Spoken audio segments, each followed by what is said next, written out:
Fala, alunos, primeiro ano. Seguinte, aí ó, Bloco Humanas, História, aula 3.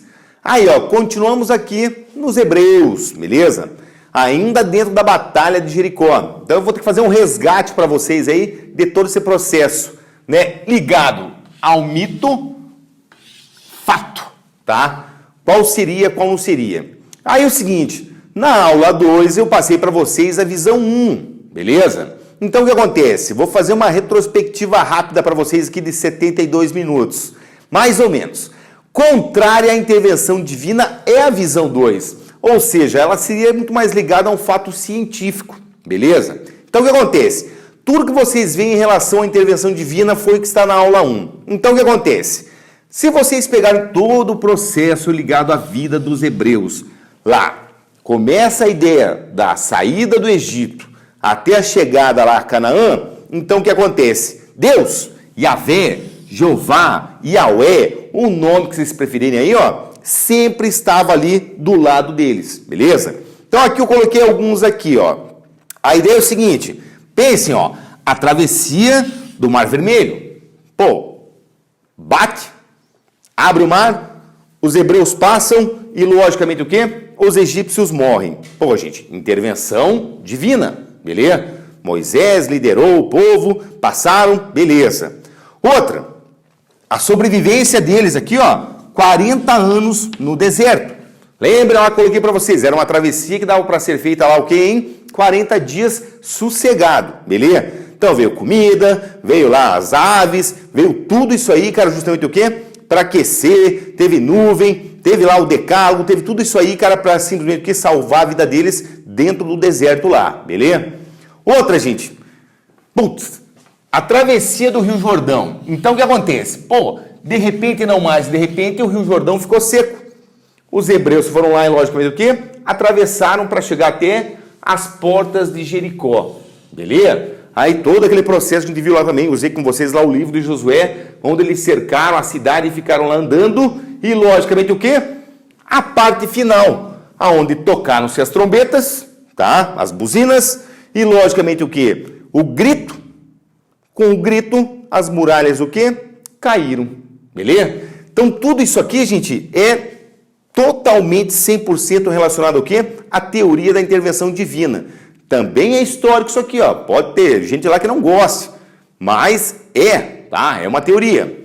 Agora, gente, pô, dentro dessa visão 2, vamos passar uma ideia agora aqui mais científica. Então, todo mundo estuda sempre todo o fato aí, beleza? Então, o que acontece? Vai se chegar a uma explicação de o porquê que as muralhas caíram e os hebreus entraram lá, logicamente o quê? E dominaram e destruíram a cidade. Então, vamos lá, gente, ó. Aqui, pode ver, se usa até essa expressão aqui, ó, coincidentemente. Não sei porque que o autor usou essa ideia de coincidentemente aqui, beleza? Então, o que acontece? Os geólogos que estudam a região ali, de Jericó, aquela parte toda ali, simplesmente chegaram à conclusão que Jericó fica sobre o quê? Uma fossa tectônica. Pô, isso aqui se vocês me perguntassem em sala de aula, eu ia dizer, não sei. Ou seja, pô, pergunta lá para a geografia. Ao que acontece, provavelmente isso aqui deve ficar, né, mudando, se mexendo, alguma coisa nesse sentido aí. Ou seja, a cidade foi construída em cima de um lugar que não é estável, beleza? E daí o que acontece? Pô, se ela simplesmente foi construída em um lugar que não é estável, ela vai ter o quê? Atividade sísmica. Beleza pura, gente. Então o que acontece? Basicamente, a cidade então não teria caído o quê? No grito não, gente. Beleza? Nada desse negócio de a cidade cair no grito. Simplesmente o que aconteceu? Um terremoto. Ou seja, um terremoto auxiliou Josué e os hebreus. Então, gente, tecnicamente não entra a ideia da intervenção divina, e sim um problema aqui ligado à região, ao terremoto. Mas vamos lá. Isso aqui não é uma novidade na história. Não, Deus o livre. Sempre você vai ver fatos relacionados também a outros povos e outras civilizações aí, beleza? Aqui daí agora eu vou dar um exemplo para vocês também do que já aconteceu na história. Gente, quando a gente pega lá justamente o quê? A Grécia.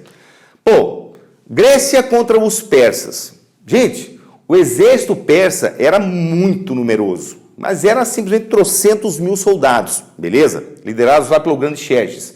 Eles entraram em combate lá com os gregos e, logicamente, que estavam com vantagem, beleza? O que vai acontecer é que, na famosa Batalha de Salamina, que é considerada uma batalha naval, simplesmente o quê? Os persas foram derrotados pelo exército de Atenas, pela marinha, tá? Aí o que acontece? Pô, o que foi que aconteceu? Por que simplesmente a grande frota persa perdeu lá simplesmente para os gregos? Gente, tecnicamente, cara, você vai lá e procura simplesmente nos livros de histórias, vão ver assim, pô, o grande Poseidon, o deus dos mares, foi lá e auxiliou o quê? Justamente os gregos, atenienses, a derrotar justamente o quê? Os povos ligados aos persas lá, o exército persa. Pronto, acabou. Agora, gente, pô, essa ideia de Poseidon ajudando, pô, os atenienses, é legal. Entra aqui também numa ideia de intervenção divina, tá? Auxílio de Deus para derrotar lá justamente o quê? Os persas. Mas, gente, aí é mais fácil de você ficar pensando. Se tá no mar, pô, uma frota persa, o que aconteceu? Simplesmente eles teriam sido o quê? Sofrido também um maremoto, certo? Uma outra que também dá para pegar lá, simplesmente na região lá dos gregos, lá no Mar Egeu. A destruição lá da ilha de Creta. Pô, cara, provavelmente que foi um outro maremoto, junto de um terremoto, que é o quê? Destruiu a cidade, beleza? Então o que acontece, gente? Isso aqui tudo é para quebrar a ideia da intervenção divina, ou seja, arrumar uma explicação mais científica para a queda de Jericó e, logicamente, o quê? O poder todo dos hebreus aí. Agora, seguinte, gente, isso aqui, ó, esse geofísico, Amos Nu, ele simplesmente o quê? Chegou à conclusão que por causa dos tremores teriam caído o quê? A muralha de Jericó. Beleza? Agora, gente, a gente também tem que pegar um outro fato, junta tudo. Moçada, eles estão em fase de peregrinação, tranquilo? Então, o que vai acontecer aqui, ó? Josué, sucessor de Moisés, ele simplesmente lidera o povo hebreu. Começa uma nova fase aqui na evolução política dos hebreus. E, logicamente, gente, não dá para descartar a ideia de Josué daquilo que a gente puxou lá na última aula, ó. Ou seja, ele é um chefe, deixa eu pôr aqui, ó, espiritual. Beleza? Então, dentro da proposta toda ainda do monoteísmo ligado lá aos hebreus. Porém, não esqueçam que ele também é um chefe espiritual, mas também é um chefe guerreiro. Beleza. Então, gente, não dá para desmerecer a figura de Josué. Beleza? Ele teria entrado justamente o quê? Na cidade, graças a uma grande estratégia militar. Beleza? E a partir daqui, começa a conquista dos hebreus lá da Terra Prometida. Beleza? Então, gente, essa aula aqui ela vai ficar mais enxuta para vocês, porque é uma visão muito mais científica que não vai envolver nada relacionado ao quê? Ao processo todo de intervenção divina. Beleza? Então, uma explicação só para vocês. Valeu, povo! Um abraço para vocês, até a próxima aí. Valeu!